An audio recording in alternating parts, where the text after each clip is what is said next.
Šajā vēsturiskajā Līvas kapsētā Liepājā atdusas divi pavisam jauni cilvēki – Elza un Nikolais. Viņu traģisko mīlestības stāstu salīdzina pat ar Šekspīra darbu, gluži kā Liepājas Romeo un Džuljeta.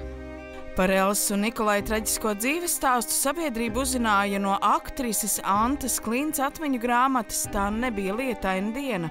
Izcilā latviešu aktrise, liepājniece, īstajā vārdā Anna Emīlija Jekste jauniešus pazinusi.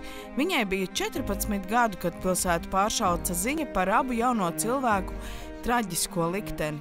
Šodziņā reku ir Elza un Nikolais. Gads arī 1907. Tiešām. Jāsaka, ka šis ir stāsts par traģisku mīlestību. Netālu no Antas Klintas dzimtajām mājām ir dzīvojis jauneklis vārdā Nikolais. Viņš ir ļoti izcili spēlējis klavierus un draudzējies ar meiteni vārdā Elza. Un Elzas vecākiem ir bijušas lielas pretenzijas pret šo te jauniešu draudzību un mīlestību, jo viņi uzskatīja, ka mūziķa profesija nav īstā lieta, ar ko varētu nodrošināt ģimeni. Elza pabeigusi ģimnāziju un vecāki turpmāko meitenes nākotni bija izlēmuši viņas vietā, vēlējušies izprecināt nemīlamam vīrietim.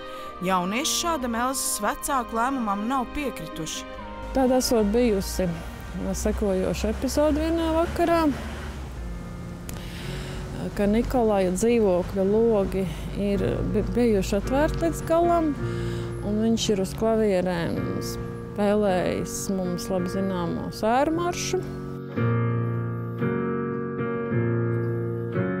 Un Elza ir zem šiem atvērtajiem logiem lejā dārziņā klausījusies, un kad viņš nospēlējis šo te sēru maršu, viņš nonāca lejā, un jaunieši rokās sadavušies, aizgājuši pa ielu, un pēc brīža netālu atskanējuši divi šāvieni. Nikolais no sākuma ir nošāvis Elzu, un tad nošāvies arī pats.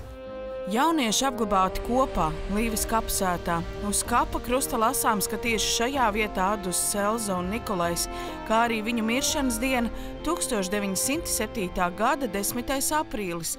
Atduses vieta nav sakopta, tā izaugusi nezālēm. Tikai ļaudis, kuriem tiešām interesē šis stāsts, reizums Elzai un Nikolajam atnes ziedus vai iededz svecīti. Liepājā pilsētā es esmu šo jautājumu mēģinājusi akcentēt jau ļoti sen. Šis nav vienīgais tāds Liepājas vēstures moments, kas varētu Liepāju padarīt atpazīstamāku, plašāku, pievilcīgāk, ja teiksim, apmeklētājiem, turistiem un tā. Kāpēc Liepājas vēsture, tās leģendas un nostāsti, kas visos laikos uzrunājuši ļaužu sirdis un prātus, ir atstāta novārtā? Kristīnai nav saprotams. Šeit es domāju, ka noteikti būtu šī vieta jāsakopja. Šeit jāved ļaudis ne komercializācijas nolūkā, bet vienkārši šī te dramatiskā stāsta nolūkā iepazīstināt arī ar šādiem Liepājas vēstures aspektiem, jo, kā es esmu uzsvērusi, kā sacīsim, Itālijā rāda Romeo un Džuljetas kapenes, un it nevienam neliekas, ka tā būtu, sacīsim, ņirgāšanās, bet Romeo un Džuljeta ir izdomāti varoņi, kas nekad nav dzīvojuši zemes virsū, bet šeit mums ir reāls stāsts, un par reāliem ļaudīm. Faktiski jau tā ir ļoti jūtīga tēma, vai ne? Piemēram, kaut kāds masveida, ja tagad veselai grupai vai kā, vai tas vispār būtu tā īsti ētiski, vai kā doties uz kapiem tādā ekskursijā.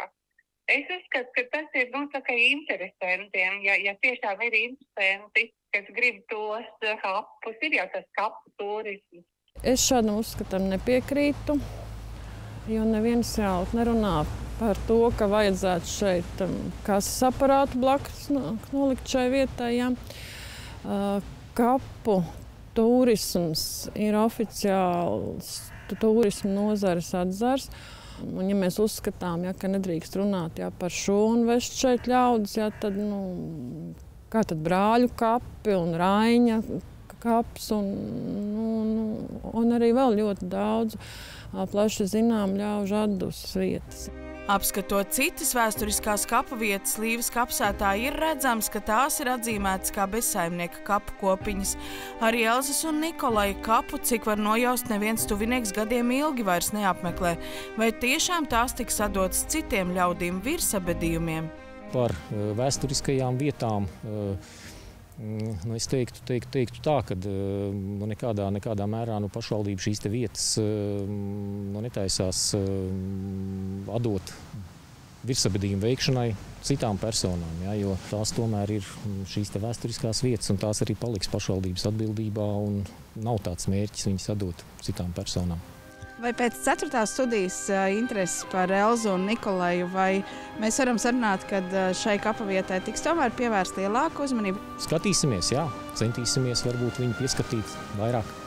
Elzas un Nikolaja stāsts ir īpašs, ar to vien, ka tas ir īsts, un pasaulē, kā zināms, šādus stāstus neaizmirst, bet par tiem atgādina, jo tie joprojām uzrunā tūkstošiem cilvēku. Inese Super, Raimons Rumba, Aleksandrs Tuguševs, 4. studija.